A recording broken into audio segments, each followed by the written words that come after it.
वेद बातमीचा, लढा सत्याचा, निर्भीड पत्रकारितेचा, राजकारणातील महत्त्वाच्या बातम्यांच्या अपडेटसाठी आजच आपल्या YouTube चॅनलला क्लिक करा आणि रोज अपडेट मिळवण्यासाठी चॅनलला सबस्क्राइब करा. नमस्कार, आपण पाहत आहात वेद बातमीचा. गॅस टंचाईच्या काळात मोठी कारवाई. अवैध गॅस रिफिलिंग रॅकेट उद्ध्वस्त, 4 आरोपी जेरबंद. गॅस टंचाईच्या पार्श्वभूमीवर अवैधरित्या गॅस रिफिलिंग करणाऱ्या टोळीवर स्थानिक गुन्हे शाखेने मोठी कारवाई करत तब्बल 2,01,09,628 रुपयांचा मुद्देमाल जप्त केला असून 4 आरोपींना अटक करण्यात आली आहे. ही कारवाई कामरगाव परिसरात करण्यात आली. स्थानिक गुन्हे शाखेचे पोलीस निरीक्षक किरणकुमार कबाडी यांच्या आदेशानुसार पथक अवैध धंद्यांवर कारवाईसाठी नगर तालुका पोलीस स्टेशन हद्दीत पेट्रोलिंग करत होते. यावेळी पोलीस उपनिरीक्षक समीर अभंग यांना गुप्त बातमीदारामार्फत माहिती मिळाली की पुणे अहिल्यानगर रोड लगत हॉटेल रेणुका दही मिसळ पार्किंग परिसरात 3 गॅस टँकरमधून व्यावसायिक सिलेंडरमध्ये अवैधरित्या गॅस रिफिलिंग सुरू आहे.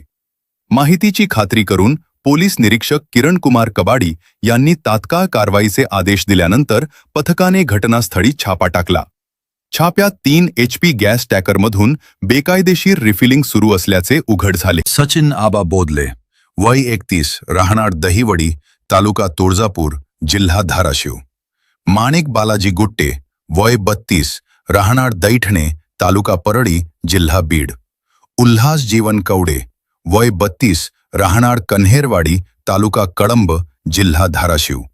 अमृत बाळासाहेब ठोकळ, वय 33, राहणार कामरगाव, तालुका जिल्हा अहिल्यानगर.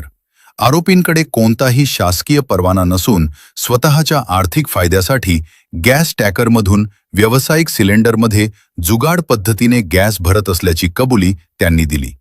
30,48,528 रुपयांचा 57,200 किलो HP कंपनीचा गॅस, 1,65,00,000 रुपये किमतीचे 3 HP गॅस टँकर, 60,000 रुपये किमतीचे भारत गॅसचे 2 भरलेले व 18 रिकामे सिलेंडर, 5 लाख रुपये किमतीचा अशोक लेलँड टेम्पो, गॅस भरण्याचे नोझल, पाईप व साहित्य असे एकूण 2,01,09,628 रुपयांचा मुद्देमाल जप्त करण्यात आला.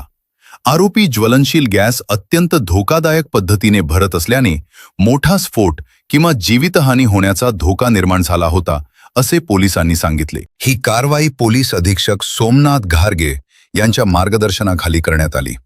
गुन्हे शाखेचे पोलीस निरीक्षक किरणकुमार कबाडी, पोलीस उपनिरीक्षक समीर अभंग, पोलीस अंमलदार लक्ष्मण खोकले, गणेश धोत्रे, अतुल लोटके, बिरप्पा करमल, संतोष खैरे आदी सहभागी झाले होते.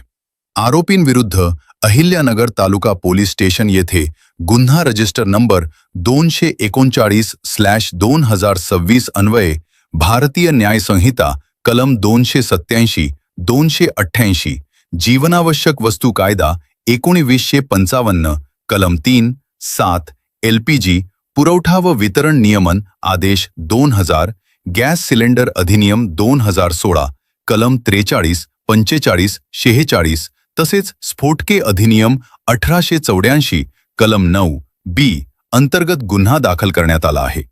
पुढील तपास अहिल्यानगर तालुका पोलीस स्टेशन करीत आहे.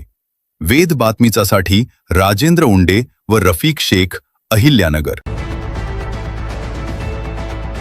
मिळालेल्या गुप्त माहितीच्या आधारावरती स्थानिक गुन्हे शाखा अहिल्यानगरनं एक ठिकाणी छापा मारला आणि कामरगाव शिवारामध्ये अहिल्यानगर पुणे रोडवरती 3 गॅसचे टँकर्स मिळून आले आणि हे जे 3 टँकर्स होते हे व्यावसायिक सिलेंडर्समध्ये रिफिलिंग करताना हे मिळून आलेले होते. यामध्ये 4 आरोपी आहेत, त्यांना ताब्यात घेण्यात आलेला आहे आणि एकूण 3 टँकरचा जो मुद्देमाल आहे तो 2 करोड रुपयापेक्षा जो जास्त मुद्देमाल ताब्यात घेण्यात आलेला आहे. यामध्ये एक पुढील कारवाई नगर तालुका पोलीस ठाण्यामध्ये गुन्हा नोंदवून करण्यात येत आहे आणि संबंधित विभागाला पण माहिती देण्यात आलेली आहे. खरं तर जे गल्फमध्ये जे युद्ध चालू आहे आणि त्या पार्श्वभूमीवरती नागरिकांमध्ये जे काही समजा गॅसचा तुटवड्या संबंधामध्ये जे काही समजा बातम्या वगैरे येतात त्या पार्श्वभूमीवरती ही जी कारवाई आहे तर त्या दृष्टीनं महत्त्वाची आहे आणि नागरिकांनाही आवाहन करण्यात येत आहे की अशा पद्धतीनं आपल्याला काही माहिती मिळाली तर तत्काळ आपण 112ला किंवा नियंत्रण कक्षाला किंवा नजदीकच्या पोलीस ठाण्याला कल्पना द्यावी. धन्यवाद.